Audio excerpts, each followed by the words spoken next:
திருச்சிற்றம்பலம். நம பார்வதீபதையே.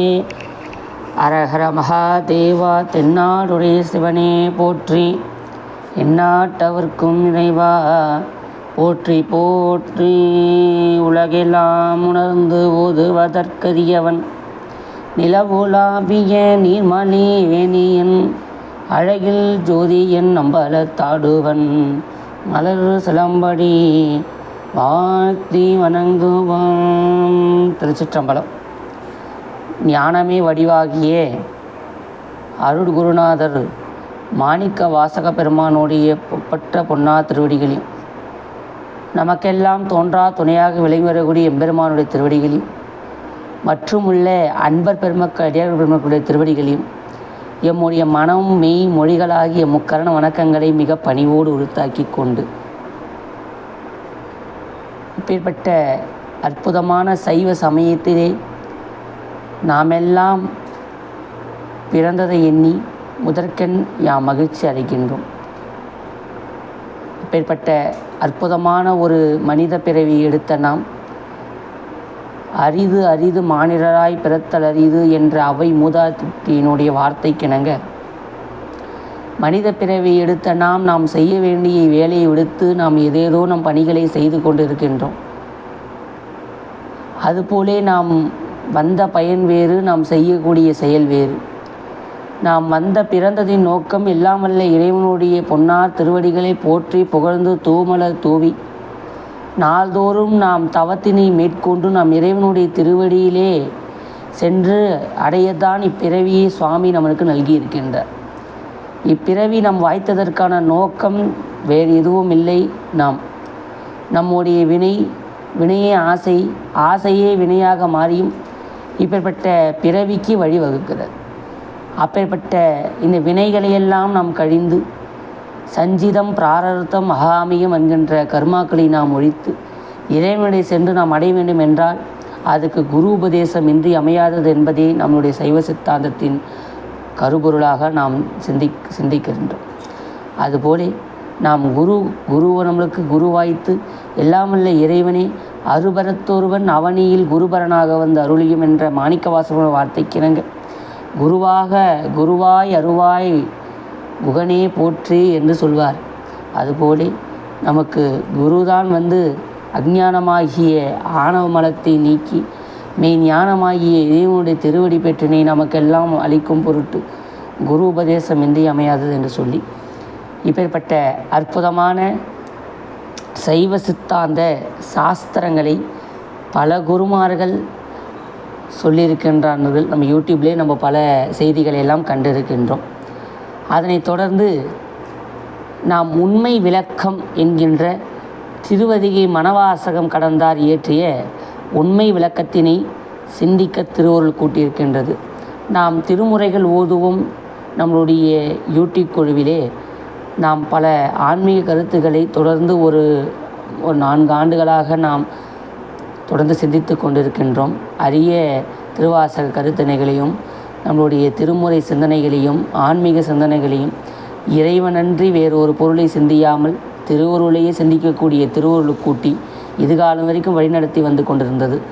இப்பொழுது சாத்திர கருத்துக்களையும் நாம் சிந்திக்க நம்மளுடைய சந்தான குறவர்களுடைய அருள் ஆசிரியனைக்கு இணங்க இப்பட்ட அற்புதமான ஒரு வகுப்பு நாம் தொடர்ந்து நம்முடைய உண்மை விளக்கத்தினை நாம் சிந்திக்க இருக்கின்றோம். அதிலே முதற்கண் நாம் இந்த கைலாய பரம்பரை என்றால் என்ன என்பதை பற்றி முதற்கண் ஒரு சார்ட் மாதிரி பார்ப்போம். அப்படின்னா முதல்ல பார்த்தோன்னு சொன்னால் ஸ்ரீகண்ட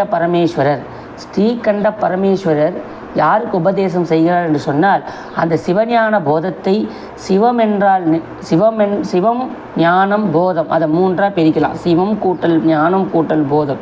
சிவம் என்பது எல்லாம் வல்ல இறைவனையும், ஞானம் என்பது அந்த உணர்வாகிய அறிவினையும், போதம் என்பது தெளிதலையும் நம்மளுக்கு குறிப்பிடுவது. அதாவது சிவன் ஞான போதம்.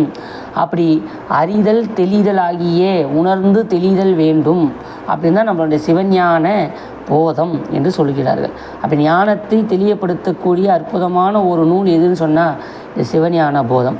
அந்த நூலினை முதற்கண்ணாக நந்திய பெருமானுக்கு உபதேசம் செய்கின்றார். நந்தியம்பெருமான் சனத்குமாரர்களுக்கும், சனத்குமாரர் சத்தியஞான தரிசினிகளுக்கும், சத்தியஞான தரிசினிகள் பரஞ்சோதி முனிவருக்கும் உபதேசம் செய்கின்றார். அந்த பரம்பரையை கைலாய பரம்பரை, தேவ பரம்பரை என்று இது அனைத்துமே கைலாய பரம்பரை இருந்தாலும் அதனை தேவ பரம்பரை என்று சொல்வார். அதனை அகச்சந்தான குறவர்கள் என்று அவர்கள் நால்வரை சொல்வார்கள். பரஞ்சோதி முனிவர் பொதிகை மலையிலே தன்னுடைய குருநாதராக இருக்கக்கூடிய நம்மளுடைய அகத்தியரை காண செல்கின்றார். அப்படி செல்லும் பொழுது அங்கே திருப்பெண்ணாகடம் என்று சொல்லக்கூடிய இடத்திலே திருமுனைப்பாடியின் திருப்பெண்ணாகடம் இடத்திலே நம்மளுடைய சுவேதவன பெருமான் என்று அழைக்கக்கூடிய நமது மெய்கண்ட பெருமான் இளம் வயதிலே அங்கே சிறுத்தேர் விளையாடி கொண்டு இருக்கின்றார். அப்பொழுது அந்த வழியாக வானூர்தியிலே சென்று கொண்டிருக்கக்கூடிய வான் நோக்கி சென்று கொண்டிருக்கக்கூடிய அருள்நந்தி சிவாச்சாரியார், அதாவது அருள்நந்தி அவருக்கு பேரும் பார்த்தீங்கன்னா பரஞ்சோதி முனிவர். அருள்நந்தி சிவாச்சாரியார் இவர் மாணாக்கர் மேல் வாழ்நோடியாக சென்று கொண்டிருப்பது பரஞ்சோதியார். இதை புரிஞ்சுக்கணும். பரஞ்சோதியார் இன்னொருத்தர் இருப்பார். யாருன்னா நம்மளுடைய திருவிளையாடல் புராணம் அவர் இல்லை, இவர் தேவ பரம்பரை சேர்ந்த பரஞ்சோதியார் அப்படின்னு சொல்லுவோம். அப்படி பரஞ்சோதியார் நம்மளுடைய வானலாவை சென்று கொண்டிருக்கும் பொழுது அப்பொழுது கீழே விளையாடி கொண்டிருக்கக்கூடிய நம்மளுடைய சுவேதவன பெருமானை பார்த்து ஞானோபதேசம் செய்க என்று நம்மளுடைய திருவருள் விண்ணப்பத்தின்படி கீழே அதை மெய்கண்டார் என்று தீட்சாநாமம் நல்கி சிவஞான உபதேசத்தை நல்கின்றார்.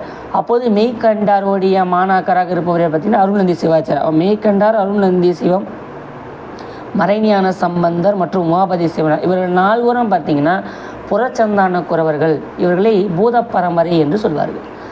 அப்படி மெய்கண்டாரோடைய நேரடி மாணாக்கரில் ஒருவர் தான் யாருன்னா நம்ம இப்போ உண்மை விளக்கத்தை சிந்திக்க இருக்கக்கூடிய திருமண ஆசிரியர் திருவதிகை மணவாசகம் கடந்தார். இவர் நம்மளோட அருள்நந்தி சிவத்துடன் சேர்ந்து, அதாவது நம்மளுடைய அருள்நந்தி சிவாச்சாரியால் இருக்கிற மெய்கண்டாரோடி நேரடி மாணாக்கர் அருள்நந்தி சிவத்தோடு இருந்தவர் நம்மளுடைய மணவாசகம் கடந்தார். அப்படி திருவதிகை மணவாசகம் கடந்தார். அவர் தன்னுடைய குருநாதரிடம் பெற்ற அது சிவஞானம் போதன் பார்த்திங்கன்னா அவர் மெய்கண்டார் இயற்றிய நூற்பா பார்த்திங்கன்னா மிக மிக மிக குறுகிய அளவிலே பெரிய ஞானத்தை கொடுத்தக்கூடியது தான். பெரிய அளவிலே பல அரிய கருத்துக்களை பொதிந்துள்ளது அந்த 12 நூற்பாவிலே. அதனை விரித்தி கூறுவதற்காக இருந்தது தான் இந்த மீதி இருக்கக்கூடிய அந்த மீதி 13 சாஸ்திரங்களும் பார்த்தோன்னு சொன்னால் அவர் இயற்றிய அந்த ஒரு சாஸ்திரம் தான் தலையாய நூல். 14 சாஸ்திரங்கள், இந்த சாஸ்திர நூல் மொத்தம் பார்த்திங்கன்னா 14. அந்த 14 சாஸ்திர நூல்களிலே தலையாய நூலாக இருப்பது எதுன்னு பார்த்தோன்னா நம்மளுடைய சிவஞான போதம். அந்த சிவஞான போதத்தின் அடியை ஒட்டி தான் மீண்டு இருக்கக்கூடிய அனைத்து நூல்களும் பேசப்படுகின்றது. அப்படி திருவதிகை மணவாசகம் கடந்தார் இயற்றிய அந்த ஒரு நூல் எதுனா உண்மை விளக்கம். அது உமாபதி சிவனாரும் எழுதியிருக்கிறார். அது உண்மை நெறி விளக்கம்னு பேர். இது உண்மை விளக்கம் அப்படின்னு சொல்கிறார். இந்த உண்மை விளக்கத்திலே மொத்தம் பார்த்தோன்னா 54 பாடல்களை கொண்டு இருக்கும். மொத்த பாடல்கள் செய்யுள்களாக 54 செய்யுள்களை கொண்டுள்ளது இந்த உண்மை விளக்கம். இந்த உண்மை விளக்கம் நூல் எப்படி அமைந்திருக்கிறது என்று சொன்னோமானால், திருவதிகை மணவாசக கடந்தவருடைய வாழ்க்கை வரலாறு நமக்கு அவ்வளவு சரியாக நமக்கு கிடைக்கவில்லை. அதனால் அவருடைய இந்த செய்யுளை வைத்தே நம்ம அவருடைய குரு பக்தியையும் அவருடைய ஞானத்தையும் நம்ம உணர்ந்து கொள்ளலாம். அவர் உணர்ந்த குருவிடம் தன்னை உணர்ந்து கொண்ட விஷயத்தையும் இப்போ அந்த நூலில் சொன்ன கருத்துக்களை வைத்தே நம்முடைய மணவாசக கடந்தாருடைய அந்த ஞானத்தினை நாம் புரிந்து கொள்ளலாம். அவருடைய இருந்த அந்த பக்குவத்தையும் ஞானத்தினையும் நாம் புரிந்து கொள்ளும் வகையில் அப்பொழுது பார்த்தோன்னு சொன்னால் அந்த மணவாசம் கடந்தது உண்மை விளக்க நூல். அந்த உண்மை விளக்க நூல் 54 பாடல்கள் கொண்டு இயற்றப்பட்டிருக்கிறது. அந்த 54 பாடல்களே முதலாவதாக நாம் சிந்திக்க இருப்பது காப்பு செய்யுள். காப்பிலே விநாயக வணக்கம் என்பதை தான் தொடங்கி நம்மளுடைய அக்காலம் தொற்று இக்காலம் வரையும் நம்மளுடைய மரபாக இருந்து கொண்டு வருகின்றது. ஆனால் நம்ம இன்னும் பழங்காலத்துங்களிலே நம்மளுடைய விநாயக வழிபாடு என்று ஒன்று இல்லை என்று குறிப்பிடுகிறார்கள். அது நம்ம அந்த கருத்துக்கள் எல்லாம் நம்ம போவதாக இல்லை. ஏன்னு சொன்னால் இப்பொழுது மணவாசம் கடந்த காலகட்டத்தில் எல்லாம் பார்த்திங்கன்னா விநாயகர் வணக்கம் இருக்கின்றது. ஆனால் நம்முடைய சிவஞான போதம் அந்த காலகட்டத்தில் கூட நம்மளுடைய விநாயக வணக்கம் என்பதாக இல்லை என்று நம்மளுடைய அருளாளர்கள் எல்லாம் சிலர் தன்னுடைய விளக்கங்களிலே குறிப்பிட்டுள்ளனர். இருப்பினும் நம்மளுடைய இந்நூலிலே நம்ம பார்த்தோம்னு சொன்னால் காப்பு செய்யுள் என்று விநாயகர் வணக்கத்தினை நம் மணவாசம் கடந்தார் இயற்றியுள்ளார்.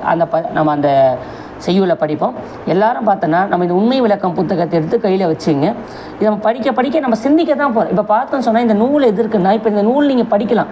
இப்போ அடியேனே சொல்லிக்கிறேன் பாருங்கள். இப்போ இந்த உண்மை விளக்கம், இந்த நூலை நம்ம சிந்திக்கக்கூடிய பல விஷயங்கள் அனைத்துமே இந்த நூலினை நான் அப்படியே படித்து என் சிந்தனைக்கு எட்டின வரையில் நாம் சிந்திக்க போகிறோமே ஒழிய இதில் ஏதோ அடியேன் புதிதாக ஒன்று சொல்வதுன்னு கேட்டேன்னா ஒன்றும் கிடையாது. ஏனென்றால் அருளாளர்களை சொன்ன அதே விஷயத்தை தான் அடியேனும் அப்படியே படித்து உங்களுக்கு இது சொல்லப் போகிறேன்.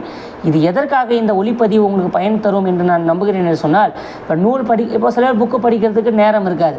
புத்தகம் எங்கே ஏன்னா படிக்க போகிறேன், எனக்கு டைம் இல்லை அப்படின்னும் பொழுது சரி ஒளிப்பதிவாகவாவது அவர்கள் கேட்பதற்கு ஒரு எளிமையாக இருக்க ஒரு தூங்கும் பொழுதோ நம்ம ஏன்னா ஃப்ரீயாக இருக்கும் போது கூட சில பேர் கேட்பதற்கு பிடித்திருக்கும். படிப்பதை காட்டிலும் கேட்க அதான் சொல்லுவார், கட்டளையின் கேட்ட நன்று என்பது கேட்பது பிடித்திருக்கும் என்பதை நான் நம்பி இப்படிப்பட்ட திருவருள் கருணையினால் நான் திருவதிகை மனகாசக பெருமானுடைய திருவடிகள் எல்லாம் என் சென்னிமிசை சூட்டி பணிந்து நிலந்தோய வணங்கியும் எம்மை செந்நெறிக்கு ஆட்படுத்தி எமது குருமாருடைய திருவடிகள் எல்லாம் நாம் சென்னிமிசை சூட்டி பணிந்து வணங்கி எம் அருட்குருநாதராக என்னுடைய உயிரில் கலந்த மாணிக்க வாசக பெருமானுடைய பொன்னார் திருவடிகளையும் நாம் ஒரு கணம் மீண்டும் மீண்டும் நாம் பணிந்து வணங்கி இப்படிப்பட்ட நூலினை நாம் நுழையும் பொழுது எல்லாம் வல்ல விநாயக பெருமானையும் போற்றி செய்து இந்த நூலினை 54 பாடல்களையும் தடையின்றி ஒரு பாடலையும் வகுப்பாக மொத்தம் 54 வீடியோவாக அது ஆடியோ அதாவது நம்ம யூடியூப்லேயே வந்துடும். இந்த 54 ஆடியோக்களும்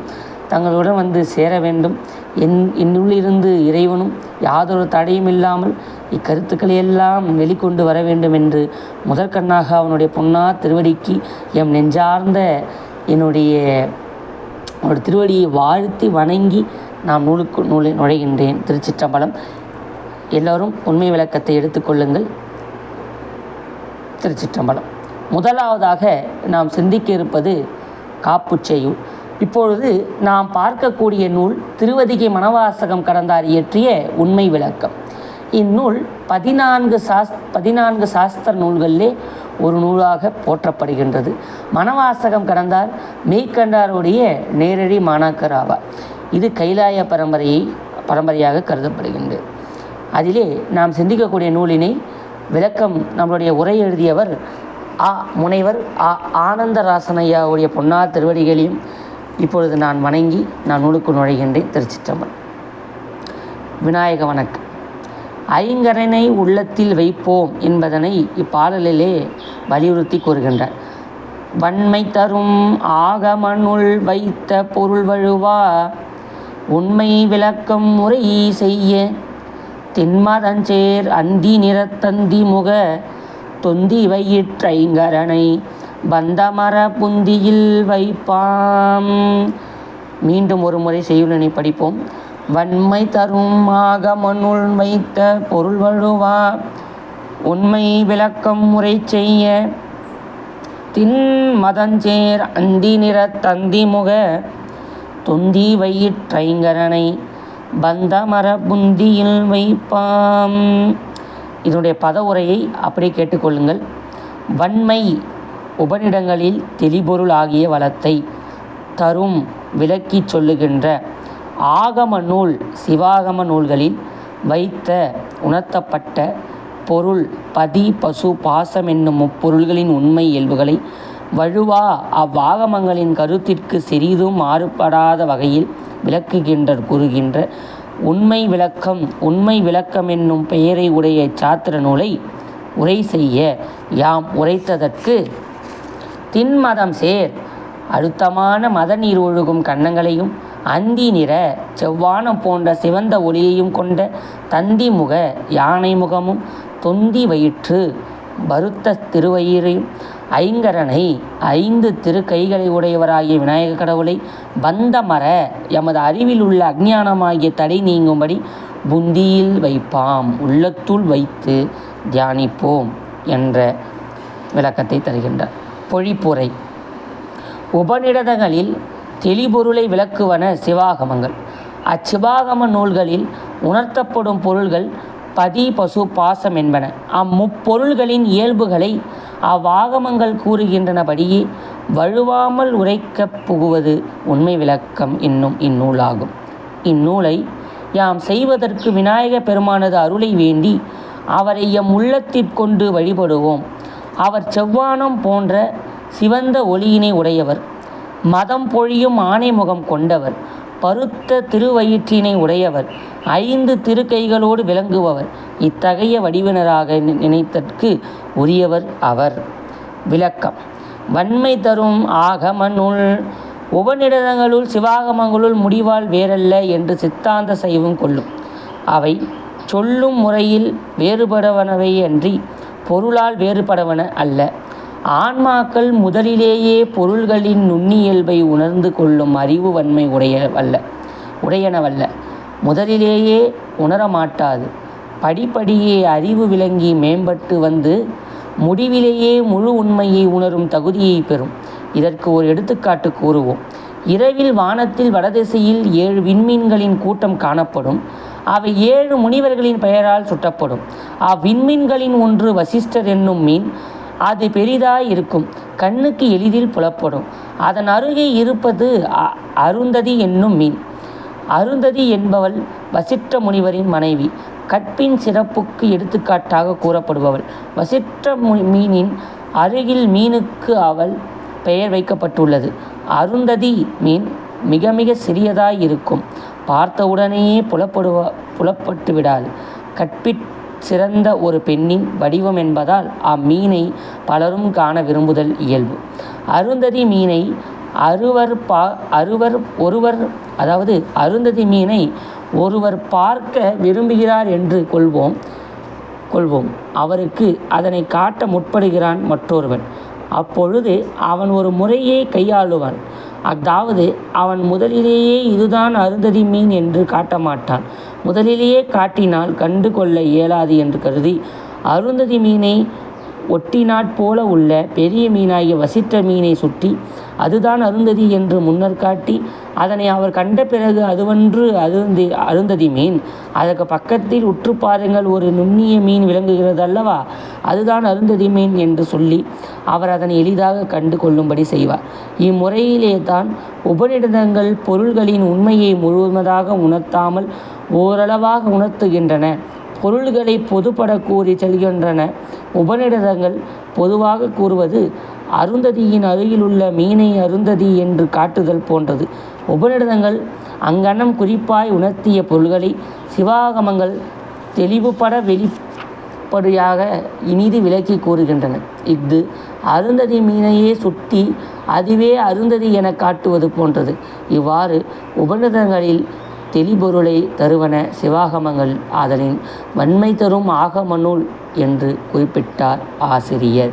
அப்படி அற்புதமான நம்மளுடைய வன்மை தரு ஆகமநூல் என்பதனை உபநிடதங்கள் வாயிலாக நாம் விளக்கத்தினை கண்டோம். அதுபோல அவர் செவ்வானம் போன்ற சிவந்த ஒளியினை உடையவர், மதம் பொழியும் ஆணைமுகம் கொண்டவர், ஆணைமுகத்தை கொண்டிருக்கின்றார், பருத்த திருவயிற்றினை உடையவர், 5 திருக்கைகளை உடையவர், அதாவது 4 கைகள் தும்பிக்கையாக ஒரு கை ஆக விளங்குபவர். இத்தகைய வடிவினராக நினைத்தற்கு உரியவர் அவர் என்று சொல்லி அற்புதமாக நம்மளுடைய கடவுள் வாழ்த்தினை செய்கின்றார் நம்மளுடைய மனவாசகன் கடந்தார்.